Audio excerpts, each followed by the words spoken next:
ലേശം മതി മതി. നീ ഇതുവരെ എവിടെ പോയിക്കായിരുന്നു? ഞാനാകെ പേടിച്ചു. ഭാഷയും വഴി അറിയാതെ ഒന്ന് ചുറ്റിയ ലക്ഷണം ഉണ്ടല്ലോ. അപ്പച്ചാ ഇവനൂടി വിളമ്പ്. ഞാൻ പിന്നെ കഴിച്ചോളാം. എടാ ഞാൻ പോയ കാര്യം സക്സസ് ആയിട്ടോ. അവളുടെ വീട് കണ്ടുപിടിച്ചു, പക്ഷെ സംസാരിക്കാൻ പറ്റിയില്ല.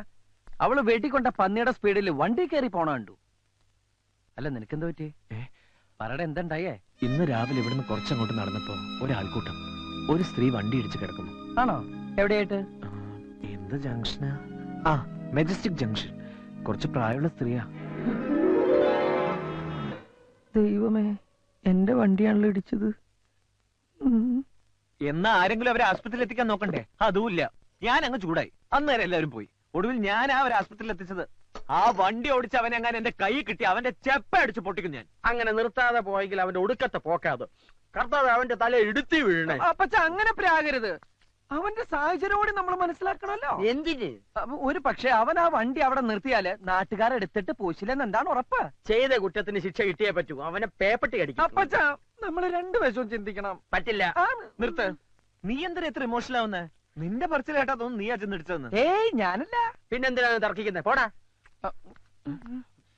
എന്നിട്ട് ആ സ്ത്രീയുടെ അവസ്ഥ എന്താ? നീ അത് പറ. അവർക്ക് ബോധമല്ല. മരിക്കോ? രക്ഷപ്പെടുന്നാ പറഞ്ഞത്. സമാധാനായി. പക്ഷെ പുലിവാല് പിടിച്ചത് ഞാനാ. അവിടെ നൂരിപ്പോരാൻ പെട്ട പാട്. ഒടുവിൽ പേരും അഡ്രസ്സും എഴുതി കൊടുത്താ പോന്നത്. പേരും അഡ്രസ്സും കൊടുത്താ? ബുദ്ധിയിലാണ്ട് ഓരോന്ന് ചെയ്യും മണ്ടൻ. അവര് വല്ല കേസും കൊടുത്താൽ നീ കോടതി കയറി ഇറങ്ങേണ്ടി വരും. ചിലപ്പോ അകത്തും ആവും. അതറിയാം. എനിക്കിവിടെ കേസിനും വഴക്കിനും ദിവസം വരാൻ പറ്റുമോ? ഇല്ലല്ലോ. അതുകൊണ്ട് ഞാനൊരു എളുപ്പ വിദ്യ. എന്താത്? നിന്റെ പേരും അഡ്രസ്സാ ഞാൻ കൊടുത്തത്. അത് കൊള്ളാം. എന്തിനാ എന്റെ അഡ്രസ് കൊടുത്ത്? എനിക്കിവിടെ അഡ്രസ് ഇല്ലാത്തതുകൊണ്ട്. അയവന് ബുദ്ധിയുണ്ട്. ഫോൺ എടുക്ക്. തനിക്ക് പോയി എടുത്താൽ എന്താ? നീ പെണ്ണ് കേസുകൾ വിട്ടതോടുകൂടി ഫോൺ എടുക്കാനുള്ള എന്റെ ഇൻട്രസ്റ്റ് പോയി. ഹലോ ഹലോ 68668887 ആണല്ലോ. അനിയൻകുട്ടിയാണോ? അതെ. ഒരു പാവ സ്ത്രീയെ വണ്ടി അടിച്ച് ഹോസ്പിറ്റലാക്കിയിട്ട് അവിടെ സുഖിച്ചിരിക്കാന്ന് താൻ കരുതണ്ട. വണ്ടി ഇടിച്ച കേസാണോ? അതെ. ആഹാ, അനിയൻകുട്ടിക്ക് കൊടുക്കാം. ഹലോ. നിങ്ങളെ ഞാൻ വെറുതെ വിടുന്നു കരുതണ്ട. എന്റെ ആന്റിക്ക് എന്തെങ്കിലും സംഭവിച്ചാ കൊലക്കുറ്റത്തിന് നിങ്ങളുടെ പേരിൽ കേസ് കൊടുക്കും ഞാൻ. Hello hello. കട്ടായി.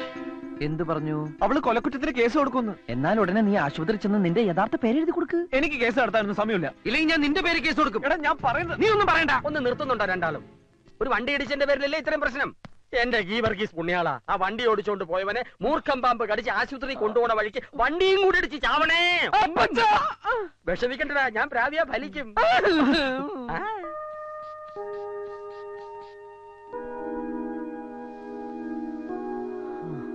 BP normal. She's all right. ഇനി പേടിക്കാനൊന്നുമില്ല. മോളെ, ആരാ ആന്റി വണ്ടി ഇടിച്ചത്? ആളെ കണ്ടാ തിരിച്ചറിയോ? മോഹം അത്ര അങ്ങ് പിടികിട്ടുന്നില്ല. വണ്ടി ഇടിച്ച ആള് തന്നെയായിരിക്കും ആന്റി ഇവിടെ എത്തിച്ചതും എന്നെ വിളിച്ച് അറിയിച്ചതും. ഞാൻ ആളെ വിളിച്ച് ശരിക്കും ഫയർ ചെയ്തിട്ടുണ്ട്. എന്ത് അബദ്ധമാ മോള് കാണിച്ചത്? ആ കുട്ടി കാരണമാ ഞാൻ ഇപ്പൊ ജീവനോടെ ഇരിക്കുന്നത്.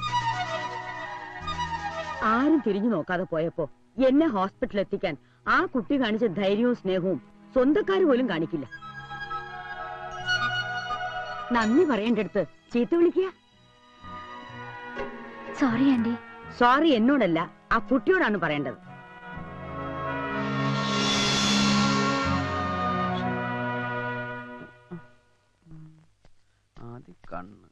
അല്ല, എന്താ നിന്റെ ഉദ്ദേശം?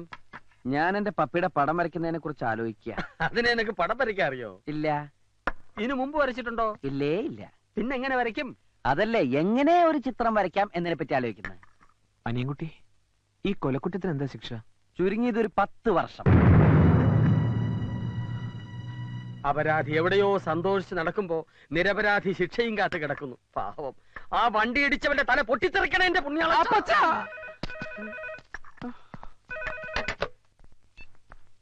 Hello hello, അനിയൻകുട്ടിയില്ലേ? ഞാൻ ഹോസ്പിറ്റലിൽ നിന്നാ. ഹോസ്പിറ്റലിൽ നിന്നോ? ഒരു മിനിറ്റ്. ഹലോ. സോറി കേട്ടോ, ആന്റിക്ക് ബോധം തെളിഞ്ഞപ്പോഴാ സത്യം അറിഞ്ഞത്. ഞാൻ എന്തൊക്കെയോ പറഞ്ഞില്ലേ, അതൊക്കെ തിരിച്ചെടുക്കണമെന്ന് തോന്നി. പറഞ്ഞ വാക്കുകൾ തിരിച്ചെടുക്കാൻ പറ്റുമോ? പറ്റില്ലെന്നറിയാം, എന്നാലും അതിനി മനസ്സിൽ വെക്കരുത്. Sorry, sorry four everything. ക്ഷമിച്ചു എന്ന് പറഞ്ഞൂടെ? അത് ചുമ്മാതാണെങ്കിലും ഒന്ന് പറ, എന്റെ ഒരു ആശ്വാസത്തിന്. ക്ഷമിച്ചു.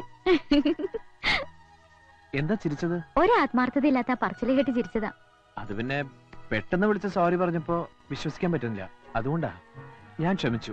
എന്നാ വെച്ചേക്കട്ടെ, പിന്നെ വിളിക്കാം. ഇനിയും വിളിക്കോ? എന്താ വിളിക്കുന്ന ഇഷ്ടല്ലേ? വിളിക്കുന്നത് ഇഷ്ടാന്നാ പറഞ്ഞേ. എന്റെ ആന്റിയുടെ ജീവൻ രക്ഷിച്ച ആളോട് ഒരല്പ ആരാധന തോന്നിപ്പോയി. അതുകൊണ്ട് വിളിക്കാതിരിക്കാൻ പറ്റില്ലല്ലോ. Thank you. ബൈ. എന്നെ വെറുതെ വിട്ടടാ. കോടതിക്ക് സത്യം ബോധ്യായി. ഞാൻ നിരപരാധിയാണെന്ന് പ്രഖ്യാപിച്ചു. അവൾ എന്നെ വിളിച്ച് സോറി പറഞ്ഞടാ. അവളാ സ്ത്രീയുടെ ആരാ? ആർക്കറിയാം. എന്തായാലും എനിക്കിഷ്ടായി. എന്ത്? ആ ശബ്ദം, ചിരി, സംസാരം, എന്തോ ഒരു പ്രത്യേകത. അപ്പച്ചാ, എന്താ എന്താ ഇവര് പ്രേമം. ആരോട്? ഉള്ളത് തന്നെ. പ്രേമത്തിന് തുടക്കമിടുന്ന ഇൻസിഡന്റ് അല്ലേ കഴിഞ്ഞത്? ഒരു ജീവനല്ലേ രക്ഷിച്ചത്? പ്രേമിക്കുന്നതൊക്കെ കൊള്ളാം, പക്ഷേ പ്രായം നോക്കണം. ഒരു കിളവിയാണെന്നല്ലേ അന്ന് നീ പറഞ്ഞത്. ഇനി അവർക്ക് വല്ല കെട്ടിയോരും ഉണ്ടെങ്കിൽ അടി പാഴ്സലായിട്ട് എത്തും. താൻ എന്താ ഈ പറയണേ? അവരെ അല്ല, അവരുടെ കൂടെയുള്ള ഒരു പെൺകുട്ടിയോടാണ് ഇവന് പ്രേമം. അനിയൻകുട്ടി, നമുക്ക് ആശുപത്രി വരെ ഒന്ന് പോവാം. അയ്യോ, ഞാനില്ല. നീയും കൂടെ വരണം ഒരു ധൈര്യത്തിന്. നീ എന്ത് പറഞ്ഞാലും ശരി, ആശുപത്രിയിലേക്ക് ഞാൻ വരില്ല. വണ്ടി ഇടിച്ച് ലെവല് തെറ്റ സ്ത്രീയാ. ചിലപ്പോ എന്നെ കണ്ടാ ഞാനാണ് വണ്ടി ഇടിച്ചതെന്ന് വരെ പറഞ്ഞെന്നിരിക്കും. ചെയ്യാത്ത കുറ്റേൽക്കാൻ എന്നെ കിട്ടില്ല. ഞാൻ വരില്ല. അവർക്കൊന്നും പറ്റിയിട്ടില്ലെന്ന് ഡോക്ടർ പറഞ്ഞു. എന്നെ കുറിച്ച് ആ പെണ്ണിനോട് പറഞ്ഞു തന്നെ നല്ല ഓർമ്മയുള്ളോണ്ടല്ലേ. എന്നാ ഞാൻ ഒട്ടും വരില്ല. എന്റെ ഒരു ആവശ്യത്തിന് നിന്റെ കാല് പിടിച്ചാ നീ വരില്ലേ? നീ ഇപ്പൊ പോണത് ആ സ്ത്രീയുടെ രോഗവിവരം തിരക്കാനൊന്നല്ലോ, ആ പെണ്ണിനെ കാണാനല്ലേ. ആ പണിക്ക് കൂട്ടു നിൽക്കാൻ ഞാനില്ല. നീ വരുമല്ലയോ?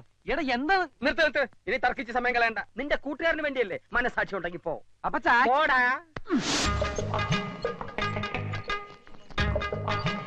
ഞാനിവിടെ ഇരുന്നോളാം, നീ പോയിട്ട് വാ. അതെന്താ? അത് പിന്നെ ഈ ആക്സിഡന്റ് പറ്റിയവരെ കാണുമ്പോ എനിക്ക് തലർങ്ങും. ഒറ്റയ്ക്ക് പോയി കാണാനും സംസാരിക്കാനുള്ള ചമ്മലുണ്ടല്ലേ നിന്നെ ഞാൻ കൂട്ടുപിടിച്ചത്. നീ ഇങ്ങ് വന്നേ. അപ്പൊ എന്റെ തലർക്കം ആശുപത്രിയില്ലേ ഡോക്ടർ? അയ്യോ, ഇവിടുത്തെ ഡോക്ടർമാർ എനിക്ക് അലർജിയാ. That case is very complicated. നിന്റെ കാര്യം. താനെന്താ ഇവിടെ? ഇന്നും വല്ല ആക്സിഡന്റ് പാർട്ടിയുമായിട്ട് എത്തിയതാണോ? അല്ല, ഇതിലെ പോയപ്പോ ആ ആന്റിയുടെ വിവരം തിരക്കിട്ട് പോവാന്ന് അവരെ കരുതി. ഡിസ്ചാർജ് ചെയ്തല്ലോ. സമാധാനായി. എപ്പോ? 1 മണിക്കൂറായി കാണും. കഷ്ടായിപ്പോയി. അവളൊന്ന് കാണുന്നുണ്ടായിരുന്നു. കണ്ടിട്ട് കാണാതെ എങ്ങനെയാ? ശബ്ദം മാത്രല്ലേ കേട്ടുള്ളൂ. മനസ്സിലായി. സുന്ദരിയാണോന്ന് അറിയാനല്ലേ. വഴിയുണ്ട്. ഡോക്ടർ, അതെ, ഒരു കാര്യം അറിയാനാ. ആ. ആ സ്ത്രീയുടെ കൂടെ ഒരു പെൺകുട്ടി ഇല്ലായിരുന്നോ? ഉവ്വ്, ഒരു കാന്താരി. അതിനെ കണ്ടാലെങ്ങനെയാ? ഏ? അല്ല, ഈ ഫിഗറൊക്കെ ഓക്കെ ആണോന്ന് അറിയാൻ വേണ്ടി. എന്തിനാ? അവന് വേണ്ടി ആലോചിക്കാനാ. ഇന്നലെ അയാളെ ഫോണിലൂടെ ചീത്ത വിളിക്കുന്ന കേട്ടല്ലോ. അതെ, അവര് ഫോണിലൂടെ സംസാരിച്ച് ഒത്തിരി അടുത്ത് പോയി. പെണ്ണ് കാണാൻ മീട്ടും പിടിക്കുക. Thank you doctor. എടാ, പെണ്ണ് അടിപൊളിയാണെന്ന്. നീ ധൈര്യമായിട്ട് പ്രൊസീഡ് ചെയ്യടാ.